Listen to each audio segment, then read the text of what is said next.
Hey guys, welcome back to the channel. So today I got a different style video. I do a lot of breaks here at the shop, and I've done so many breaks on this channel, and there's so many videos out there. And I've always showed videos of calipers coming on and off and servicing them and things of that nature. But I kind of had a thought that I never showed you guys what a caliper is actually made out of and what the internals are. So today I got this caliper that we had to replace. Now this caliper wasn't bad, but the reason why we replaced it is the customer wanted to replace both of the front calipers because his right side went bad, and I believe this was the left side that was good. So this one is old, but still in working condition. So we're going to go ahead and tear it apart today and show you guys what components caliper is made out of and what's inside of them. So this is our caliper, guys. We have taken it off the car already, and as you guys can see, the bracket and everything is attached on here. Now I did drain this out. This was an active caliper, so it did have fluid in it. It's been drained out for a little bit now, and we're gonna go ahead and rip it apart and see what's on the inside. Now we have the bracket installed on here. What we're gonna do is go ahead and remove the bracket.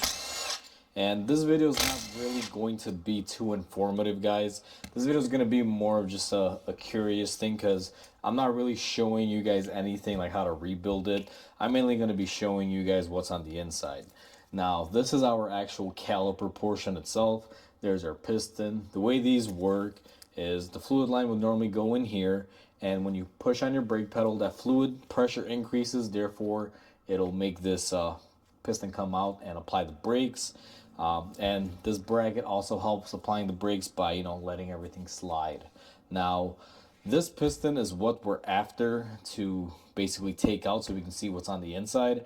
And the way that I'm going to choose to do that, especially in this scenario, is I'm going to use some shop compressed air right here, and we're going to go ahead and push that piston out. So let me get my shop air and I'll be right back with you guys. Alright guys, so I went ahead and I got my shop air, and I got a block of wood. Now the reason why I'm going to choose to use a block of wood here is I got to keep this piston from shooting out, and I'm going to put the wood here to catch it.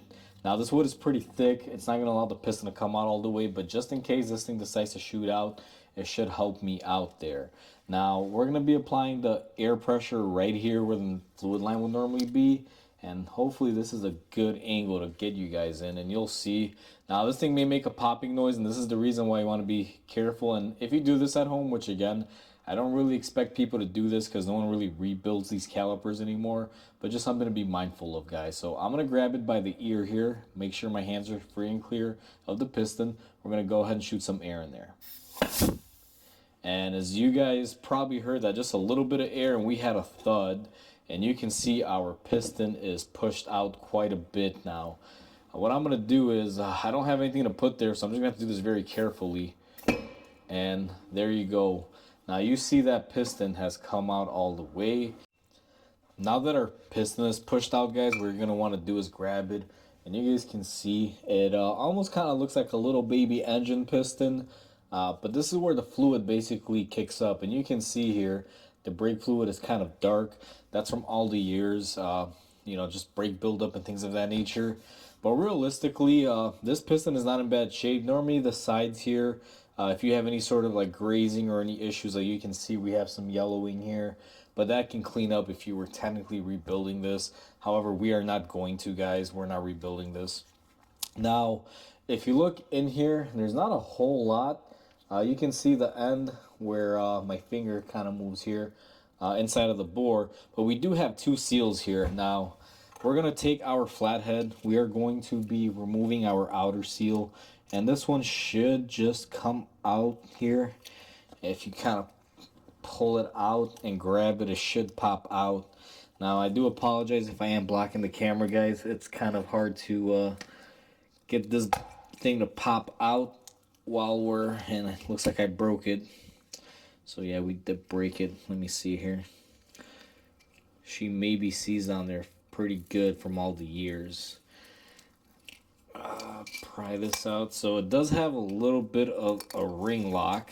Now this is just the spring that would normally hold the tension on the boot when you're first installing it, when this thing was new. And unfortunately that popped out, but it would all be one piece in here, and you would basically put it into the bore. Let me see, come on. So this rubber is basically fused on here, so it's not really going to come out, guys. what I'm going to do is just kind of peel it back. Now, if you're going to be reusing it, you would go in here with some sort of drill or some sort of wire wheel and clean it up and get rid of all the rubber. And the last piece in here that you guys may not see, and let me see if I can get this out carefully without damaging it, because I do want to show you guys here. This is what makes the caliper work. This is called the square cut seal. Without this, basically, we would not have brakes in our cars, guys. So this is an O-ring. And if you guys look at it, it's actually cut out like a square, even though it's a circle. I'm going to grab a little rag here and just clean it off. But it's called a square cut seal. Now, this square cut seal normally will reside right in the caliper. I don't know how well the camera's going to pick it up, but you can see that little wedge in there. It's like a little cutout for the seal. That's where that will normally reside. Now, what this does and how this works, just to kind of show you guys on this one, is this will normally go inside your caliper and go on your piston. And as you hit the brakes, when the piston wants to get pushed out, this seal will actually kind of do this per se. It'll kind of flex itself, and then when you release the brake, it'll pull the caliper back in. So it has like a flexing motion. Now, it's very hard to show you on this one because when it's not installed in there, it doesn't really keep a lot of pressure onto the piston. But a normal operation, as the piston comes out, this seal will roll with it, and as you release the pressure, it'll roll it back in. Therefore, you're getting your inward and your outward movement like that. That's how these work. Now, I will be honest with you, I've never rebuilt a caliper, guys. I have opened up several of them, and there's just no need in, modern times nowadays. Now, realistically, if you did want to rebuild a caliper and you have the know-how and you have the patience to do so, it's a lot cheaper to buy a rebuild kit and rebuild this than actually buying a rebuild. But there are certain drawbacks and benefits, guys. So if you were to buy this from your remanufactured store, like a parts store, they're cleaning everything up. Everything is sandblasted. It's perfect. The seals are installed. They're dealing with the nipple here. A lot of times when you're rebuilding this at home, if you attempt to do it, this little bleeder nipple will fight you. And if that breaks in there, you got to sit there and drill it out and play with it. The aftermarket companies already have these, ready to go. They know if this breaks, they drill it out, they oversize it, they put another size in there. They already got all the tools to do that. Same thing with the threading on your actual caliper housing. If, let's say, this has stripped threads in there, when you took it off, aftermarket companies, they drill them out, put new threads, they have a new bolt that goes along with it, they tap it, re-thread it, whatever they got to do. They have the know-how and the tools. That's why nowadays, dealing with these to rebuild them, even though the cost of the square cut seal kit and the little boot are probably pennies on the dollar, sometimes they come with pistons, sometimes they don't. Most of the time you'll have to reuse the piston. But even though you can save a lot of money, it's just not worth it. I find that it's a lot easier to let someone else, worry about cleaning everything up and dealing with all the little nuisances than sitting there doing it myself. This video is going to be more for you guys that are curious as to what's inside the caliper, and that's basically what it's made out of. Hopefully I don't, let any of you guys down if you guys were expecting a lot more in here, but these things are very basic, guys. These are as simple as you can get in the automotive industry. This little square cut seal is the magic of all of it. Without this, we basically wouldn't have calipers. This is what enables us to stop our car. Your whole car basically rides on this little guy when you're stopping. So if this is functioning correctly, everything else is working.